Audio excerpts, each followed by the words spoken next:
though, Jim Shiladze has to go back under all sorts of pressure. Match to Nelly. Not a great kick from inside the 22, but as I said, under pressure. This is Lobsher, Ricardo Lobsher, the full-back from Natal, winning his third cap, and Badze makes the mistake, and Georgia have dropped a few high balls. And it's not raining out there, it's not wet, it's been a dry day in Sydney all day. So not too many excuses. Well, it started right from the opening kick. Machinelli dropped it, and certainly Badze is continuing. Badze getting hurt in the process slightly. Teacher of Western cultures he is. Van Niekerk.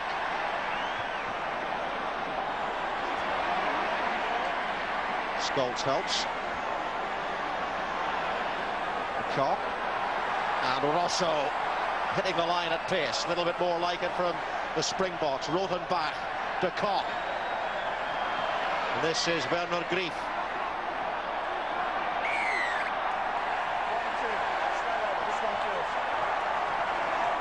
Straight over the top. Stuart Dickinson is saying to the South Africans, they went the wrong way. Out left, it was about a 5-on-2 in South Africa's favour. It says Werner Grief going to ground. And of all people, I think he's penalising Hohard and one of the forwards who actually pushed Hohard over the ball, and he wasn't going to argue about it. Well, you know your history. Iosef Vissarion Ivic Dzhugashvili is the most famous ever Georgian. Why? Can you repeat the question? Iosef Vissarion Ivic Dzhugashvili is the most famous ever Georgian. Why? I'll give you a minute or two to think about that. Smarty pants. I'll come back to you. Jim Shiladze. Iloishvili, he's 100 kilograms as well, so that's 208 kilograms, the combined size of the Georgian centres. You fancy playing against those two boys, Jimmy Son? They'll be very welcome to partner me in midfield, but I certainly won't play against them. They're getting away, mainly giving you a quick ball. That's twice now guys have fallen as they know they're going the wrong way, and they just drop straight over it. We'll get them out of the way, please. Okay. Does that count as a warning for possible yellow cards? Could be. Got the answer to that question yet? Joseph Stalin. That was Joseph Stalin's original name, and he changed it. Did he go to Harvard as well, or was it Yale?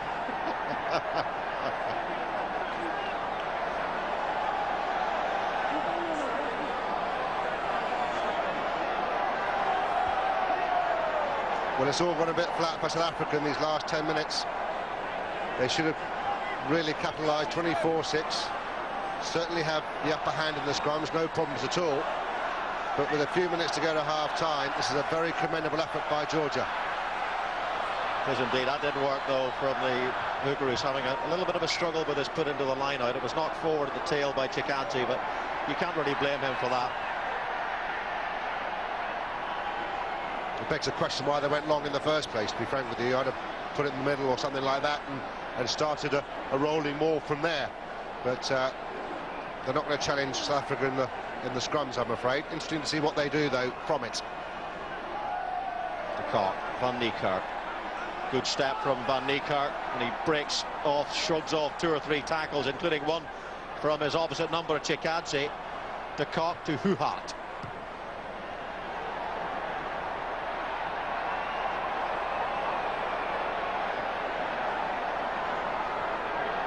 Spinelli's going to have to play this.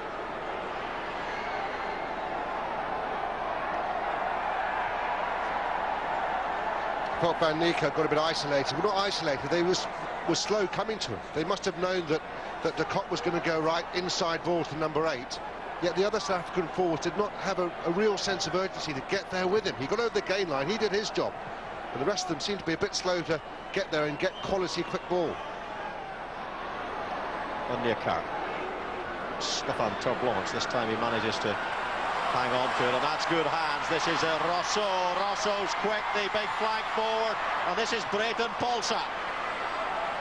Polsa staying on his feet well, creating the platform for the supporting players. Well, they just couldn't take advantage of it. That was a really, really good position from them. They should have been able to organise something more effective from there.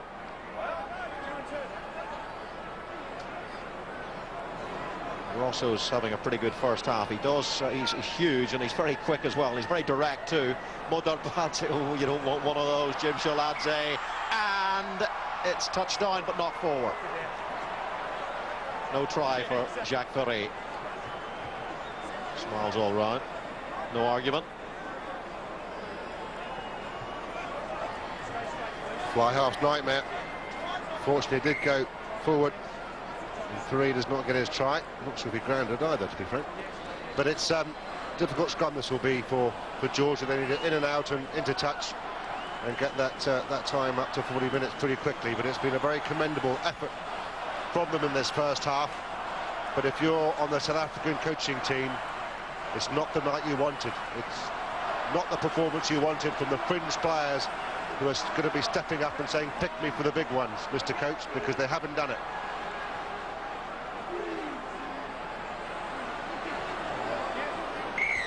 Hanging on grimly on the scrummage, but it's through the 90. So the scrummage goes to South Africa, but a minute and a half to go to the end of the first half. So they'll be looking to take their score past the 30-point mark, which is probably more than they deserve, to be fair. They really are monstering Georgia in the scrummage.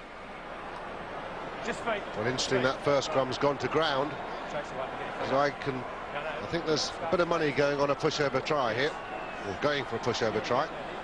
Judging by the last few scrums where South Africa were getting very dominant in this facet of play, although it's an interesting push by the Georgians. They're just trying to time it just right, aren't they, to get every possible advantage in this scrummage. Mark Velashvili on the tight head side already looks exhausted, and they've held it pretty well. That's Van Niekerk. Rosso. Look at that Georgian defending, though. That really is tremendous stuff. The cock. Huhat. Oh, can they find pace in midfield through Pulsa? And that's Fury, but it's knocked backwards. Did Katsadze knock on? Referee's playing advantage to South Africa. Huhat chips through. Ooh, and just getting his hand to it was Kavtarashvili. Do all to get back there. Disappointing option from South Africa. Go around the blind side with Van der Kerk. But I think that's half-time, I think. It is indeed, and Georgia battled extremely well in this first half, but South Africa have scored 3 tries and they lead Georgia by 24 points to 6.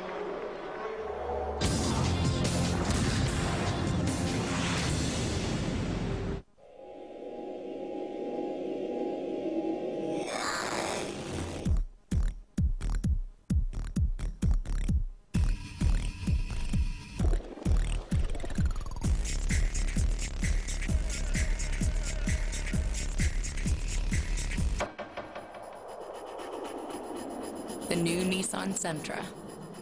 All roads lead to fun.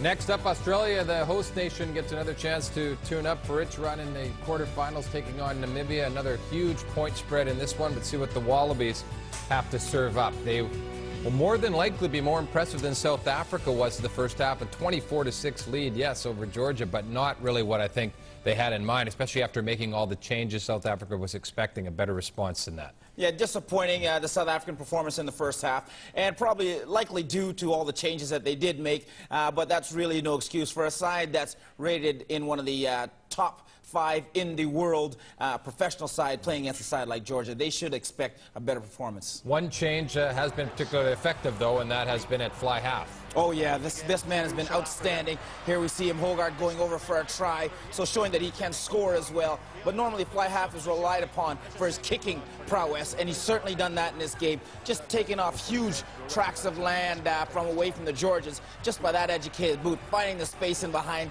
rolling the ball into touch, and then, of course, kicking for goal. This is a conversion from inside the 5-meter line, close to the sideline, straight through the uprights. So that's good. He's looking good for inclusion in the later rounds for South Africa. And he is 3 for 3 on conversions as well. So South Africa dominating, yes, but not the way most people expected. Remember, if it means anything to you, it was an 80-point spread in terms of the betters, but the people, the betters, not betters over the minnows. That's right. Yes, I know. I know where you're coming from. Okay, good. Let's talk about the fact that they will have to be better in the game that matters the most to them. That'll be against Samoa next week. Yes, that's definitely where they're going, and they're looking for the bigger countries. But you have to look at this performance by the South Africans and say, well, what really are they accomplishing here besides taking a little bit out of their confidence, because it's not a very polished performance. So even the bench players can't really get any confidence from looking at what these quote-unquote second-string players are doing today against the Georgians. Nope. And I guess the Georgians in the dressing room talking about the fact that they're gaining some pride with this and gaining a little bit of respect by staying close to South Africa. Can they do it for another half? We'll find out when we come back. We'll also have the Maple Leaf moment. Stick around. Too tired analysis.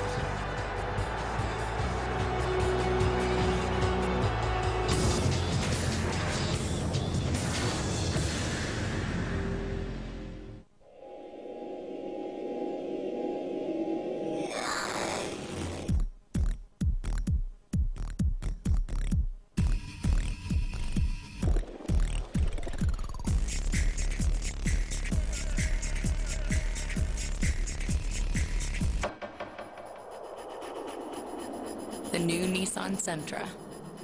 All roads lead to fun.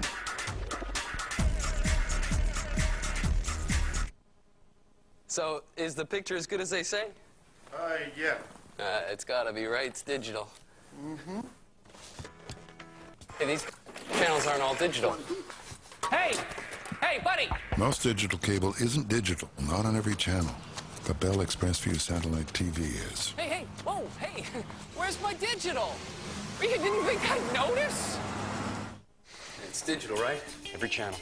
Bell ExpressView satellite TV.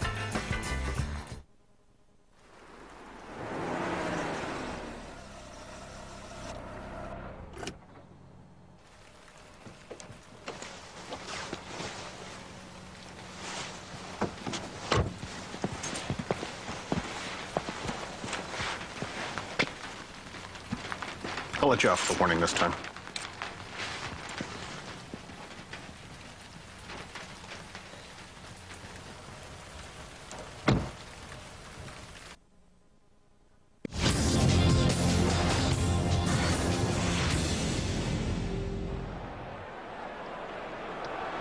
Hart then with the restart for the Springboks, and it's Katsadze who climbs. Sapaka takes the ball, and he doesn't look to have the greatest hands in the world, Lawrence Sapaka. He's knocked on a couple of times. He's been caught offside. It's not man of the match stuff. Well, let's see if South Africa from a set piece go either way, probably go right, and they can do a decent and well-drilled back row move or a backline move. They've had all week to practice, this team. Nika, he's got plenty of time to make his decision. It's a very strange one, really. Crabbing left and then right, and gets to Koch. John Schmidt. 5 yards made by John Schmidt. Hart. Big runners in midfield, and it's Rosso once more. He is really superb at that, Rosso. Oh, that's class. Well, he does add something.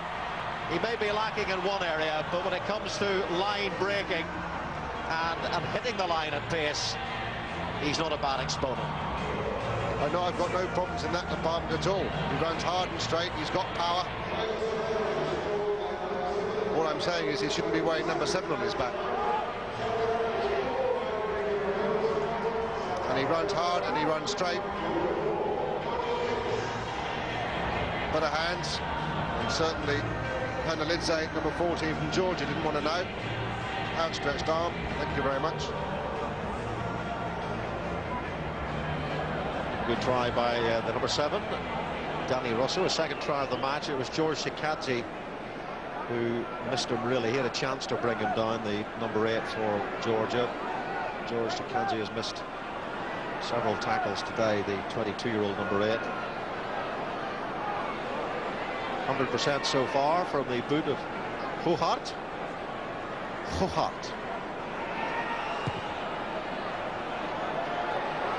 And that's his first miss. Yeah, Had a long discussion about the pronunciation of this fellow's name before the game with the South African press. And there's definitely a in there somewhere. He's played well, Derek. Go hard. Check in. But there's Bruce, so hard and straight. And once you get through the first line,